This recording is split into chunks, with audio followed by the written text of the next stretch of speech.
तर पेट्रोल डिझेलच्या दरात पुन्हा वाढ झाल्यामुळे शेतकऱ्यांमध्ये नाराजी व्यक्त होतीये। पावसाळा काही दिवसांवर येऊन ठेपल्याने सध्या शेतकरी मशागतीच्या कामामध्ये व्यस्त आहेत। मात्र डिझेलचे वाढलेले दर शेतीच्या खर्चामध्ये भर टाकत असल्यानं शेतकऱ्यांचं आर्थिक गणित कोलमडलं। आधीच शेतमालाला योग्य भाव मिळत नसताना इंधन दरवाढीमुळे शेतीची कामं कशी करावीत असा सवाल नाशिकच्या सिन्नरमधील काही शेतकरी करतायत।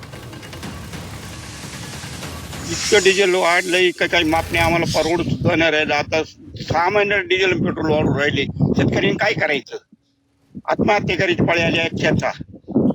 काहीच परवड नाही। रोज 1000 रुपयाचे डिझेल 2 तास ट्रॅक्टर चालत नाही। कसं करायचं सांगत मी?